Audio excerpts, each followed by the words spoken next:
Hey, what's up, guys? RPA, Trucking and Survival. I'm here in Flagstaff, Arizona. Solo my first week, baby. Well, end of my first week, I'm in my second. I'm in my second week. My first run alone to Flagstaff, Arizona. I was here 3 times with my trainer. Hold on. Yeah, I was here 3 times with my trainer. And now my 4th time I'm here by myself. And I parked the trailer, backed it within 30 seconds, man.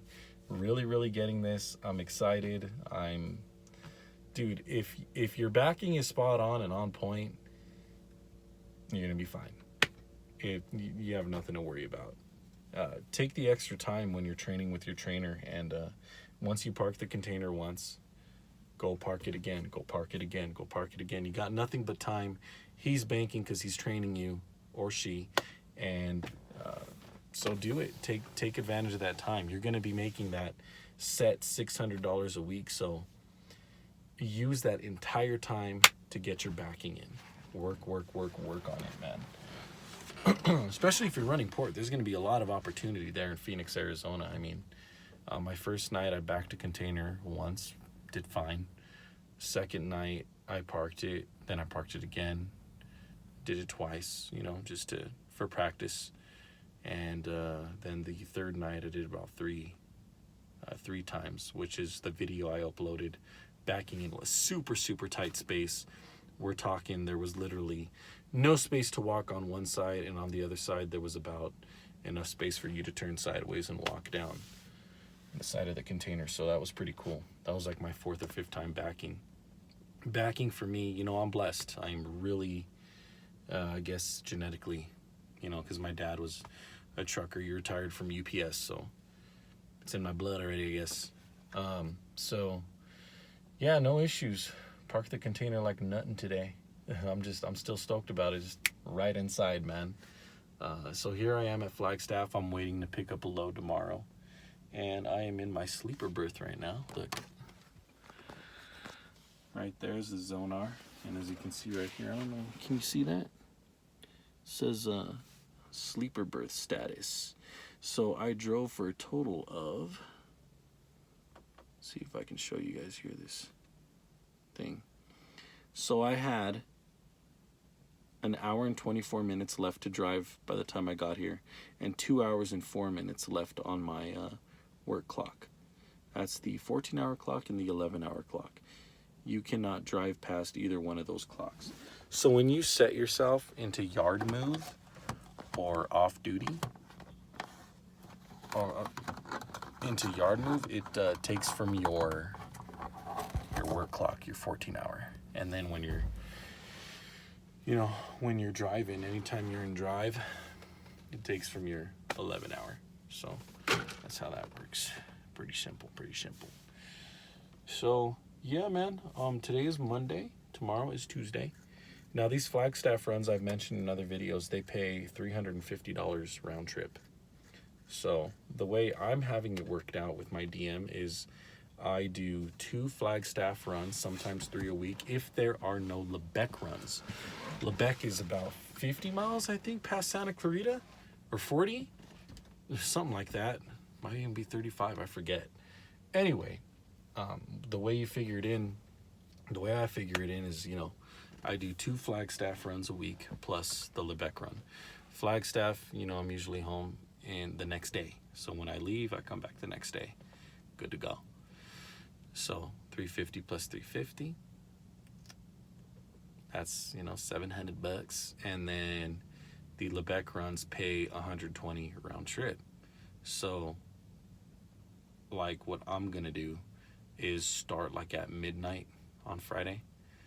Well, Thursday for Friday. So midnight Friday. And I'll be able to squeeze in 3 runs. So 120 times 3. $360 plus the 7. It's good money, man.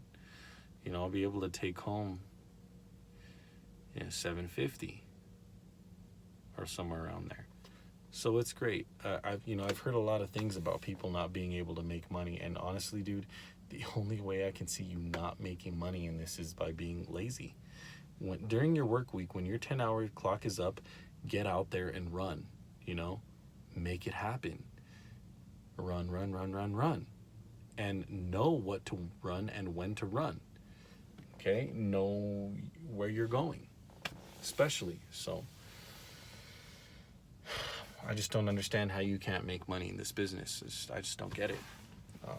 I could definitely squeeze in a third run to Flagstaff, but that would put me home Saturday morning. I'd probably be home like around noon on Saturday. So I'd get the rest of Saturday off and then Sunday. So it just depends if I want to have, you know, a super banking week or a banking week. So that's cool, you know. Like if I'm now in the situation where I'm not really hurting for money anymore, it's kind of like, well, I want more. So that's cool, you know. So Night has really just changed everything for me. It's a great company. I have no complaints. Tonight the load, there was a little confusion. They gave me a load that was supposed to go out. Well, I'm sorry, that already went out on the 16th, but I was supposed to wait here overnight anyway. So it didn't really matter.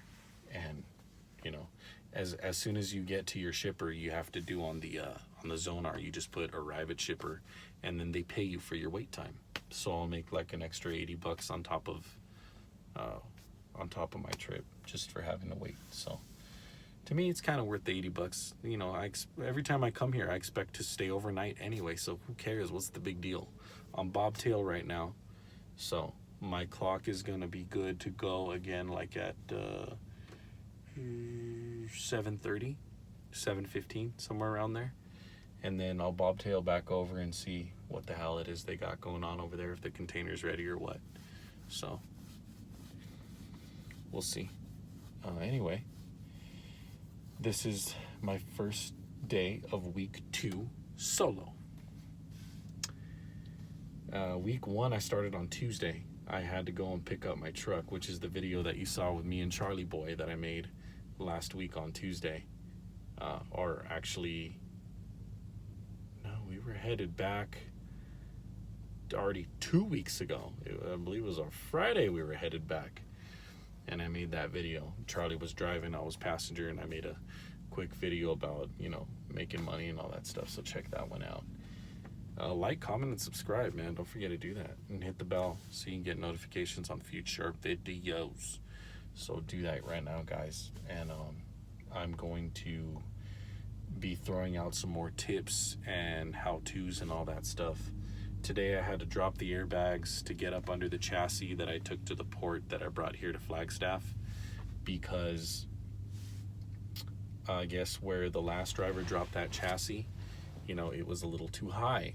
I got out and checked. I thought that I lowered the landing gear enough for the kingpin to enter the fifth wheel, but it didn't. It went right over, and it ended up getting stuck, because what happens is then it tilts the fifth wheel this way, and it ends up staying like that. And then it gets, it drops back down, and then the kingpin can't come out, so it kind of does this. Here's the kingpin, boom, because the fifth wheel is able to move, and then it locks. So then when I can't pull away. The landing gear is down, and so I drop the airbags, which is this button right here. I hit this button here. There's like an arrow up and down, and then that one's to slide the fifth wheel forward and back. But I dropped the airbags, and I put a well, what I use, some guys use like full water bottles, other guys use a 2x4. I use the tow hook. It's a bar like this, and then it has a circle at the end, and I just lift the fifth wheel and then I tuck it up under there like that. You know what? I'll show you real quick. Why not? I got time. Pretty much just you know, just here for the night. It's colder than balls, colder than a witch's titty out here, so I'm gonna put on my gloves and my freaking sweater, because damn. And I'll show you what the hell it is that I'm talking about and what I use to take care of that fifth wheel issue when the kingpin gets in front of it. It's really easy, man. If you have one of these in your truck, which you should, you can even use the chalk block, but there's no chalk block in my truck. I still have to get one, so I use this instead, you know. Adapt and overcome, man. Adapt and overcome. So this is what I use. I'm gonna bring out my flashlight and show you what the hell's I'm talking about. All right. So, pull this pin here. Open my compartment and show y'all what I'm talking about. All right. This bad boy right here. This little toe thingamabobber. Okay, so let me figure out how to set you up. Here's the fifth wheel. And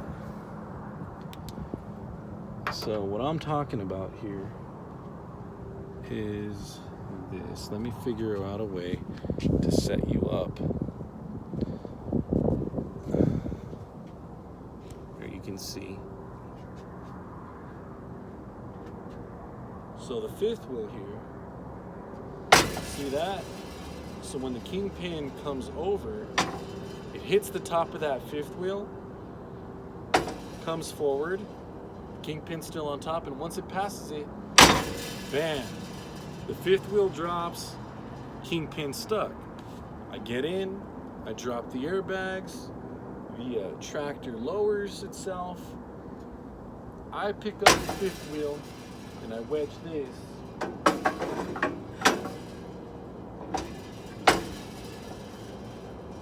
Just like that.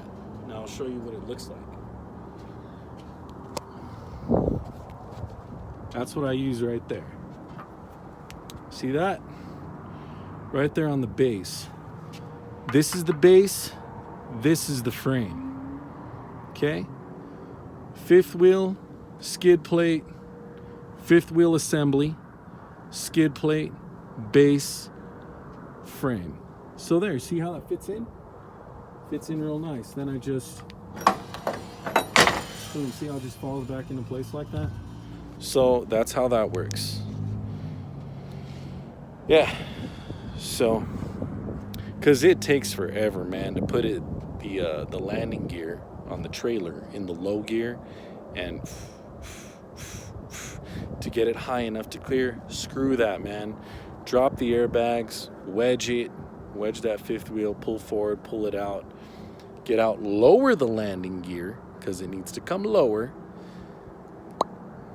pop it right back into place. Simple as that. And that's the way the cookie crumbles. So that's that. Anywho, you learned something, right? You learned something. Good. I did my job. So I made another video tonight. It was titled, I haven't titled it yet. What am I going to call it? It's a red pill video. Basically, 2 men and 2 women. Mostly for women to better understand a man's biology, and for men to understand a woman's biology. I have other videos for that. This was mostly for the women. You know, about seeking older men rather than men their age, because, you know, let's just face it, women are geared to want older men because they seek the leaders. Women hold all the eggs that they will ever possess in their womb, therefore being responsible as far as substance abuse, as far as promiscuity. There's a lot more responsibility on them for that. And for men, responsibility comes when they have a family, you know, being faithful, staying committed, having a job, making that income, making it happen, forming a strong, solid castle to build on.